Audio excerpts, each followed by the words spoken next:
बच्चों नमस्कार। एक बार फिर से स्वागत है आपका अपना YouTube channel RK coaching centre में। तो कैसे हैं आप लोग? उम्मीद करते हैं आप सभी अच्छे होंगे। आज हम लोग डिस्कस करने वाले हैं क्लास 10th का मैथमेटिक्स। ये फर्स्ट डे है आपका, ठीक है। इसमें हम लोग समझेंगे वास्तविक संख्याएं यानी कि रियल नंबर। क्या समझेंगे? वास्तविक संख्याएं यानी कि रियल नंबर, ठीक है। तो यहाँ तक जाने से पहले आपको समझना पड़ेगा क्या? सबसे पहले तो आपको समझना पड़ेगा संख्या। क्या समझना पड़ेगा? संख्या, ठीक है। जिसको इंग्लिश में क्या कहा जाता है? नंबर। क्या कहा जाता है? नंबर कहा जाता है, समझे। तो अगर आपसे कोई पूछ दे कि संख्या क्या होती है तो क्या जवाब देंगे? क्या जवाब देंगे? देखिए, अगर आपसे कोई कितने लगा करके प्रश्न पूछे, समझे, जैसे कितने आदमी, क्या जवाब देंगे? जैसे फिल्म में बोलता है अरे ओ शाम्भा कितने आदमी थे रे, क्या बोलते हैं? सरदार 2। तब मुंह से जो निकलता है वो आपका संख्या निकलता है। क्या निकलता है? ऐसे पूछेंगे इस क्लास में कितने बच्चे हैं, तो आप संख्या में जवाब देंगे 24, 25, 28, 30, इस तरह से। आज पूछेंगे कितने तारीख है, तो आप संख्या में जवाब देंगे ना। कितना तारीख है आज? 15। तो 15 क्या है? संख्या है, समझे। तो समझ गए संख्या क्या होता है? कितने का जवाब देता है वो क्या कहलाता है? संख्या। क्या कहलाता है? संख्या। और संख्या में सबसे पहले हम लोग जानेंगे प्राकृत संख्या। क्या जानेंगे? प्राकृत संख्या या प्राकृतिक संख्या बोलिए। इंग्लिश में क्या कहेंगे इसको? नेचुरल। क्या कहेंगे? नेचुरल नंबर कहेंगे बाबू। क्या कहेंगे? नेचुरल नंबर, ठीक है। नेचुरल नंबर इसलिए, समझे, क्योंकि इसका आविष्कार कौन किया ये किसी को पता नहीं है, समझे। तो मान लीजिए इसका आविष्कार कौन किया? भगवान। क्या मानेंगे? भगवान। तो इसको क्या कहेंगे? प्राकृत संख्या। क्या कहेंगे? प्राकृत संख्या। इसका परिभाषा कोई पूछे तो अपने भाषा में आप कैसे बोल सकते हैं? गिनती की संख्या को क्या कहेंगे? गिनती की संख्या को क्या कहते हैं? प्राकृत संख्या कहते हैं। गिनती की संख्या को क्या कहते हैं बाबू? प्राकृत संख्या कहते हैं, ठीक है। अगर आपसे कोई पूछ दे प्राकृत संख्या क्या होते हैं तो क्या जवाब देंगे? गिनती की संख्या को प्राकृत संख्या कहते हैं ना। तो गिनती कहाँ से शुरू होता है बताओ? सबको पता है गिनती कहाँ से शुरू होता है? 0 से ना 1 से। कहाँ से? 1 से। अर्थात सबसे छोटी प्राकृत संख्या क्या होती है? 1 होती है। क्या होती है? 1। उसके बाद आपका 2 आता है, उसके बाद 3 आता है, उसके बाद 4 आता है। ऐसे ही चलते चलते कहाँ तक जाता है? अनंत तक। कहाँ तक जाता है? तो अगर आपसे पूछे कि सबसे बड़ी प्राकृत संख्या बताइए तो क्या जवाब देंगे? कहेंगे अनंत, समझे। संख्या का कोई अंत नहीं है, समझे। सबसे बड़ी प्राकृत संख्या की बात करेंगे तो क्या हो जाएंगे? अनंत। तो समझ गए प्राकृत संख्या क्या होता है। चलिए दूसरा समझिए। दूसरा क्या होगा? पूर्ण संख्या। दूसरा क्या आ जाएंगे? पूर्ण संख्या, ठीक है। तो पूर्ण संख्या क्या होता है? कितने बच्चे को पता है पूर्ण संख्या क्या होता है? चलिए क्या होता है जवाब देंगे। पूर्ण संख्या क्या होते हैं? 0 से गिनती शुरू करने के बाद पूर्ण संख्या कहलाता है। तो देखिए पूर्ण संख्या क्या होता है, जैसे आपका गिनती की संख्या कहाँ तक है? 1 से शुरू होता है। कहाँ तक? 1 से, समझे। तो पहले आपका 0 का आविष्कार नहीं हुआ था, समझे। पहले जो 10 लिखा जाता था तो 1 0 नहीं, उसको ना अंकों में लिखा जाता था ऐसे 2 8 10, ठीक है। पहले 0 का आविष्कार नहीं हुआ था, समझे। 0 का आविष्कार बाद में हुआ, समझे। 0 का आविष्कार बाद में हुआ, समझे। तो 0 की कमी थी, 0 की कमी थी, समझे। लेकिन 0 का आविष्कार हुआ ना तो संख्या पूर्ण हो गया, पूरा। संख्या क्या हो गया? पूरा हो गया। इसलिए इसको क्या कहेंगे? पूर्ण संख्या। क्या कहेंगे? पूर्ण। देखिए ये गिनती की संख्या है। क्या है? गिनती की। तो आप इसको कैसे लिखेंगे कि गिनती की संख्या में 0 शामिल करने पर, गिनती की संख्या में 0 शामिल करने पर वह क्या बन जाती है?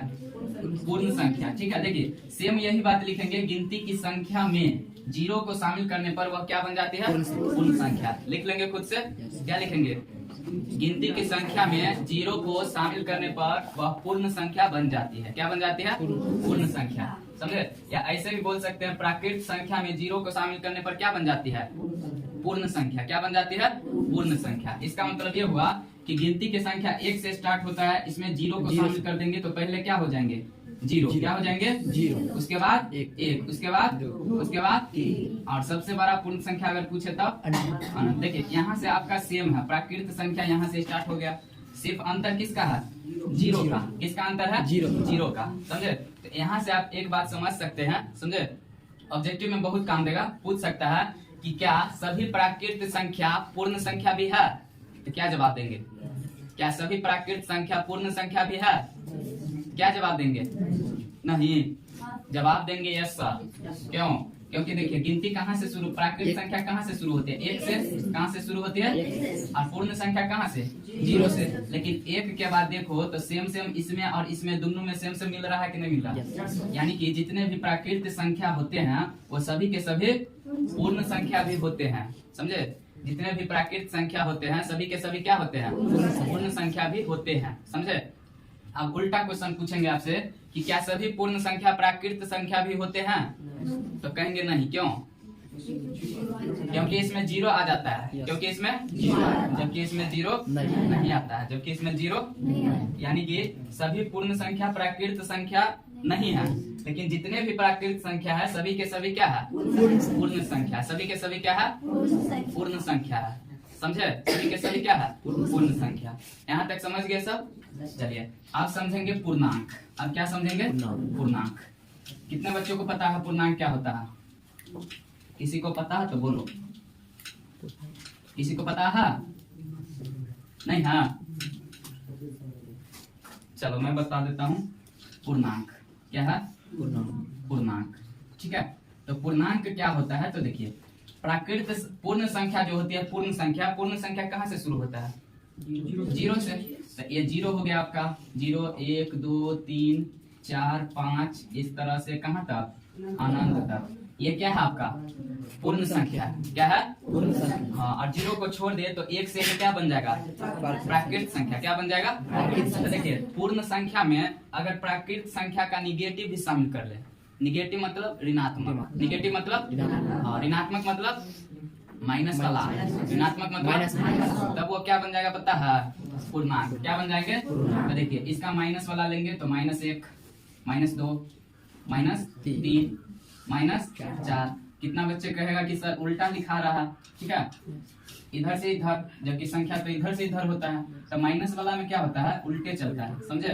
माइनस वाला में उल्टा चलता है, समझा। यानी कि ये आपका क्या बन गया, पूर्णांक बन गया। क्या बन गया, पूर्णांक। जिसमें 0 को विशिष्ट पूर्णांक कहा जाता है। 0 को क्या कहा जाता है, अब कोई तुमसे पूछ दे कि 0 क्या है, प्लस वाला है कि माइनस वाला है, तो कहेंगे 0 ना तो प्लस है ना माइनस, बीच में न्यूट्रल है। बीच में क्या है, न्यूट्रल है, समझे। और यहाँ से इधर जो है, इधर ये आपका प्लस वाला है, तो इस पूर्णांक को क्या कहा जाएगा, धनात्मक पूर्णांक। क्या कहा जाएगा, धनात्मक पूर्णांक, ठीक है। क्या कहा जाएगा, और इधर से देखो तो यहाँ से इधर क्या स्टार्ट है, माइनस वाला, तो इसको क्या कहेंगे, ऋणात्मक पूर्णांक। क्या कहेंगे, ऋणात्मक पूर्णांक। यानी कि कहने का मतलब ये हुआ कि पूर्णांक 2 प्रकार के होते हैं। पूर्णांक क्या प्रकार के, 2 प्रकार के। कौन कौन से, धनात्मक, एगो धनात्मक और एगो ऋणात्मक, समझे। उसी को इंग्लिश में कहेंगे पॉजिटिव और निगेटिव। क्या कहेंगे, पॉजिटिव और निगेटिव, समझे। ये पहला चैप्टर है ना, समझे। अगर ये बेसिक चीज नहीं मालूम रहेगा तो आगे चल के ऑब्जेक्टिव में बहुत दिक्कत होगा, समझे। और 10वां में जो बोर्ड एग्जाम में ऑब्जेक्टिव पूछा जाता है, यही सबसे सेट करके, ठीक है। ये सब पता होना जरूरी है। तो पूर्णांक क्या होता है, तो कहेंगे कि सर पूर्ण संख्या में अगर प्राकृतिक संख्या के ऋणात्मक को भी शामिल कर दे तब वो क्या बन जाएगा, पूर्णांक बन जाएंगे। क्या बन जाएंगे, पूर्णांक बन जाएंगे। पूर्णांक 2 प्रकार के होते हैं। कौन कौन से, धनात्मक, ऋणात्मक। एगो धनात्मक और एगो ऋणात्मक। समझ में आया, क्या क्या, एगो धनात्मक और एगो ऋणात्मक। यहाँ तक समझ गए, खुद से लिख लेंगे। क्या लिखेंगे कि पूर्ण संख्या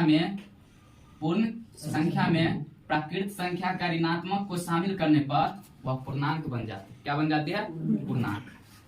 अब समझेंगे सम संख्या। क्या समझेंगे, सम संख्या। इंग्लिश में इवन नंबर। इंग्लिश में क्या कहेंगे, इवन नंबर, ठीक है।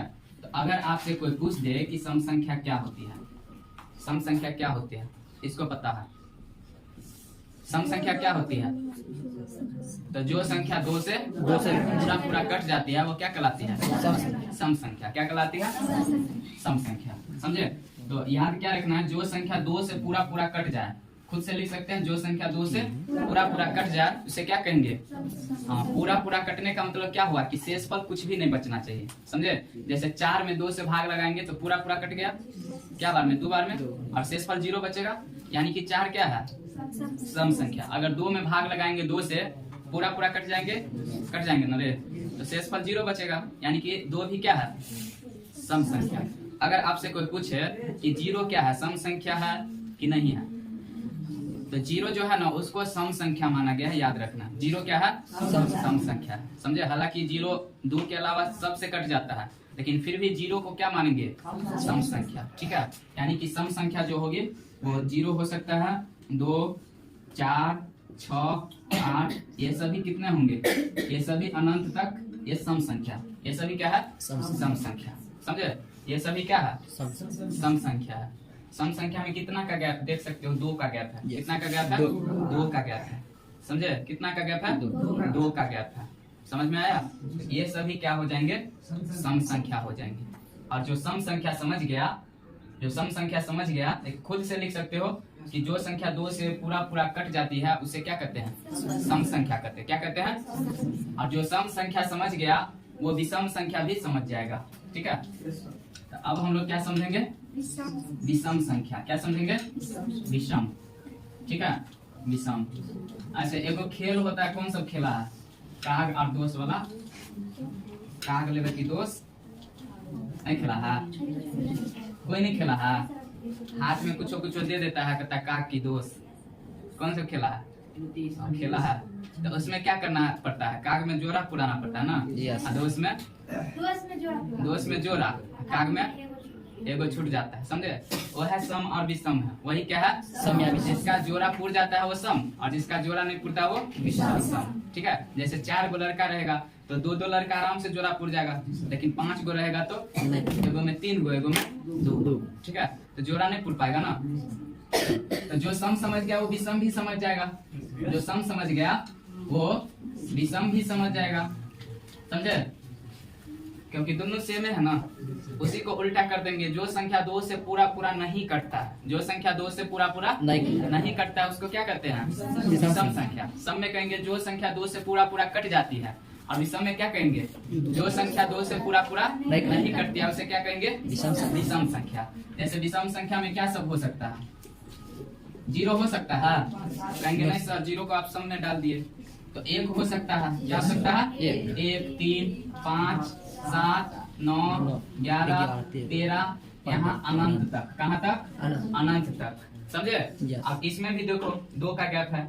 1 से 2 ज्यादा 3, 3 से 2 ज्यादा 5, 5 से 2 ज्यादा 7, 7 से 2 ज्यादा 9, ठीक है। तो 2 का गैप है, समझे। यानी कि प्रत्येक एक संख्या के बाद एगो सम आता है और एगो विषम आता है, समझे। अगर मान के चलो 10 गो प्राकृत संख्या है 1 से 10 तक, तो तुमसे पूछेगा क्या गो सम क्या गो विषम? तो 5 गो सम 5 गो विषम। क्या बोलेंगे? 5 गो सम 5 गो विषम, समझे। क्योंकि एक के बाद एक क्या आ जाएगा? सम और एक विषम। जैसे इसको लगातार लिखेंगे, मान के चलो 1, 2, 3, 4। तो देखो पहला विषम, फिर दूसरा सम, फिर तीसरा क्या है? विषम, और फिर चौथा सम। यानी कि 4 में 2 विषम था और 2 सम था, समझे। तो सम संख्या समझ गया सब? कौन सब समझ गया? सब बहुत आसान है ना। चलो, विषम संख्या समझ गया। तो आप जो आने वाला है सबसे विधिया, इसको याद रखना बहुत जरूरी है। यहाँ से डायरेक्ट ऑब्जेक्टिव पूछा जाता है बिहार बोर्ड के एग्जाम में। कोनो 4 गो ऑप्शन में से एगो कोनो अभाज्य संख्या दे देगा, ठीक है। और कहेगा बतलाओ बुआ इनमें कौन अभाज्य संख्या है, समझे। क्या कहेगा? बतलाओ इसमें से कौन अभाज्य संख्या है। अभाज्य संख्या तो तब न बतलाओगे जब तुमको पता रहेगा कि अभाज्य संख्या क्या होती है, समझे। तो अपना भाषा में अगर बोले, सिंपल भाषा में, तो अभाज्य संख्या वैसी संख्या होती है जो खुद के अलावा किसी भी संख्या से नहीं कटती है, समझे। आप कहोगे कि सर 1 से भी कटता है, तो 1 से सब संख्या कटता है, समझे। 1 से सब, 1 को छोड़ करके जो खुद के अलावा किसी भी संख्या से न कटे उसको क्या कहेंगे? अभाज्य संख्या, समझे। अब जैसे कहोगे कि सर 1 होगा, 1 अभाज्य संख्या होगा, तो हम कहेंगे नहीं वो 1 अभाज्य संख्या नहीं है। तो कहेंगे सर ये भी तो खुद से ही करता है, समझे। तो इसके लिए एगो और बात याद रखना है तुमको कि अभाज्य संख्या का ना कम से कम 2 अपवर्तक होना चाहिए। कितना? 2 अपवर्तक। अपवर्तक का मतलब क्या होता है? जिससे भाग लगता है ना वही अपवर्तक होता है, समझे। अब 2 अपवर्तक कौन कौन से होना चाहिए? तो 1 होना चाहिए 1, और एक खुद वो संख्या, एगो 1 और एगो खुद वो संख्या, 2 अपवर्तक, ठीक है। तो 1 का सिर्फ एक ही अपवर्तक होगा, सिर्फ और सिर्फ 1, समझे। लेकिन 2 देखो तो 2 का 2 अपवर्तक आएगा तुमको, एगो 1 से कटेगा और एगो 2 से, यानी कि सबसे छोटी अभाज्य संख्या जो होगी बाबू वो 2 से स्टार्ट होगा। कहाँ से? 2 से, यानी सबसे छोटी अभाज्य संख्या क्या होगा? 2। 3 होगा अभाज्य संख्या की नहीं होगा? नहीं होगा। क्यों नहीं होगा? वो भी तो खुद के अलावा किसी से नहीं कटता है, समझे? और 1 से तो सब कटता है, यानी कि 3 भी क्या है? अभाज्य संख्या। 4 होगा कि नहीं होगा? 4 नहीं होगा। क्यों? क्योंकि ये 4 जो है 4 खुद के अलावा ये 2 से भी कट जाता है, खुद के अलावा ये 2, यानी कि ये अभाज्य संख्या नहीं होगा, समझे? क्योंकि अभाज्य संख्या वैसी संख्या होती है जो खुद के अलावा और 1 के अलावा किसी से भी नहीं कटना चाहिए, यानी कि 4 अभाज्य संख्या। तो 4 नहीं है तो अगला कौन होगा? 5। अगला कौन होगा? 7, क्योंकि 6 2 और 3 से कट जाएगा। उसके बाद क्या होना चाहिए? 11, क्योंकि 8 भी नहीं होगा क्योंकि 2 4 से कट जाएगा। 9 भी नहीं होगा 3 से कट जाएगा, ठीक है? 11, उसके बाद 13, 15 होगा नहीं क्योंकि 5 और 3 से कट जाएगा। इसके बाद क्या आएगा? 17, 17 के बाद 19, ठीक है? 19 के बाद सीधे 23, ठीक है? उसके बाद 29। तो ये सभी अभाज्य संख्या ये खुद के अलावा किसी से भी नहीं करता है। तो जितने भी अभाज्य संख्या है उसमें एक बात देखोगे कि सिर्फ यहाँ पर 2 ही एक ऐसी संख्या है जो अभाज्य संख्या भी है और सम संख्या भी है ना? अभाज्य संख्या भी है और सम संख्या भी है। तो इसको कहा जाएगा सम अभाज्य। क्या कहा जाएगा? सम अभाज्य। समझे? इसको क्या कहेंगे? सम अभाज्य कहेंगे। क्या कहेंगे? सम अभाज्य संख्या। और 2 के अलावा कोई भी ऐसी संख्या नहीं है जो सम संख्या है? सबके सब क्या है? विषम, ठीक है? लेकिन मामला यहाँ पर ये फंसता है कि क्या जितने भी अभाज्य संख्या है सब प्राकृत संख्या है? हाँ? क्यों नहीं होगा? होगा ना? अरे गिनती में तो सब ना आ जाता है। और गिनती के संख्या को क्या कहा जाता है? प्राकृत संख्या। यानी कि अभाज्य संख्या भी प्राकृतिक संख्या होता है, पूर्ण संख्या भी होगा। क्यों? क्योंकि पूर्ण संख्या भी 0 से स्टार्ट होता है और 0 1 2 3 यानी कि उसमें भी गिनती की संख्या आता है, समझे? तो ये भी पूर्ण संख्या भी होगा, प्राकृत संख्या भी होगा। क्या सम संख्या होगा? तो कहेंगे सर एक गो सम संख्या होगा 2, समझे? सिर्फ 2 होगा सम संख्या, बाकी सब के सब क्या है? विषम संख्या, समझे? यानी कि अभाज्य संख्या प्राकृत संख्या भी हो सकता है, पूर्ण संख्या भी हो सकता है, सम भी हो सकता है और विषम भी हो सकता है, समझे? लेकिन सम की संख्या मात्र 1 है। वो कौन है? 2। 2 को क्या कहा जाता है? सम अभाज्य। सम अभाज्य संख्या क्या कहेंगे? सम अभाज्य संख्या। क्या कहेंगे? अब यहाँ से देखो कोई क्वेश्चन पूछ दे बउआ सबसे छोटी अभाज्य संख्या कौन है? क्या जवाब देगा? 2, क्योंकि स्टार्ट होता है अभाज्य संख्या 2 से। तो सबसे छोटी अभाज्य संख्या 2 और सबसे बड़ी अनंत नहीं पता, समझे? क्योंकि गिनती ये तो गिनती है ना संख्या है, समझे? तो कहाँ जाएगा नहीं ना पता, अनंत। लेकिन थोड़ा सा दिमाग का इस्तेमाल करो और बताओ कि 1 अंक के सबसे बड़ी अभाज्य संख्या कौन होगा? 1 अंक की सबसे बड़ी अभाज्य संख्या, सबसे बड़ी 9। चलो एगो लड़का कह रहा है 9, और कोई? सब 9 कह रहा है। लेकिन बताओ कि 9 अभाज्य संख्या है? ना, ये तो 3 से कट जाता है। हाँ, 3 से कट जाएगा तो ये कभी अभाज्य संख्या होगा? नहीं होगा। 8 भी नहीं होगा। सबसे बड़ी कौन है? 7 है। सबसे बड़ी कौन है? 7, समझे? अब थोड़ा से देखो कोई दिमाग वाला क्वेश्चन ऐसे ही पूछेगा कि बउआ सबसे छोटी अभाज्य संख्या और सबसे 1 अंक के सबसे छोटी अभाज्य संख्या और 1 अंक के सबसे बड़ी अभाज्य संख्या को जोड़ने पर कितना होगा? यानी कि योग कितना होगा? 9। योग कितना होगा? अगर पूछ दे कि सबसे छोटी अभाज्य संख्या 1 अंक की और 1 अंक की सबसे बड़ी अभाज्य संख्या का गुणनफल कितना होगा? तो क्या जवाब देंगे? 14। क्या जवाब देंगे? 14 जवाब देंगे, ठीक है? क्या जवाब देंगे? 14, ठीक है? हाँ ना, 14। क्या जवाब देंगे? 14, ठीक है? तो इस तरह से ये अभाज्य संख्या कंप्लीट हो गया। ये अभाज्य संख्या क्या हो गया? कंप्लीट, समझे? आप जितना पढ़ा अभी तक उसमें से क्वेश्चन पूछेंगे सब जवाब दे सकता है। इससे आगे कल समझाएंगे, ठीक है? इससे आगे कल समझाएंगे। फिलहाल क्वेश्चन पूछते हैं कौन सब अच्छा से समझा, कौन सब अच्छा से समझ गया? हाथ उठा। 3 गो संख्या है, 3 4 5 7। बताना है तुमको कि 4 गो संख्या में से कौन अभाज्य संख्या नहीं है। इसमें से तो 4 तुम्हारा अभाज्य संख्या नहीं है। क्यों नहीं है? क्योंकि 4 जो है खुद के अलावा 2 से भी कट जाता है, समझे। जबकि अभाज्य संख्या खुद के अलावा किसी से भी न कटना चाहिए, समझे। चलिए एक और 4 नंबर देते हैं, जैसे 5 है, 10 है, 15 है, ठीक है, और 4 है। पूछेंगे इसमें कौन अभाज्य संख्या है? 5। कौन है? 5। ये सब आसान है तो आसानी से बता देता है, ठीक है। 5 यहाँ पे अभाज्य संख्या होगा, समझे। लेकिन थोड़ा सा लेवल ऊपर करके और तब पूछेंगे कि ये 15 है, ठीक है, ये तुम्हारा 23 है, समझे, ये तुम्हारा 33 है और ये तुम्हारा 48 है। बताओ इनमें कौन अभाज्य संख्या? 23। कौन होगा? 23, क्योंकि 23 के अलावा सब किसी न किसी से कटता है। ये 5 से कट जाएगा, 11 से कट जाएगा, ये 12 से, 16 से भी, समझे, बहुत से कट जाएगा, ठीक है। यानी कि 23 क्या है तुम्हारा? अभाज्य संख्या। 23 क्या है? अभाज्य संख्या, समझे। मान के चलो लिखा रहेगा 23, 29, 41 और 53। आप पूछेंगे कि बताओ इनमें से कौन अभाज्य संख्या नहीं है? 53। और कोई? 29। और कोई? लेकिन यहाँ तो सबके सब अभाज्य संख्या है। सबके सब क्या है? अभाज्य संख्या। 23 भी अभाज्य संख्या है, 29 भी है, 41 भी है, 53 भी है। तो एको गो ऐसा है कि इसमें से अभाज्य संख्या नहीं है ना। यानी कि इसमें सबका सब क्या है? अभाज्य संख्या, समझे। कंफ्यूजन ना होगा तो इससे आगे कल समझाएंगे, ठीक है। इससे आगे कल समझाएंगे।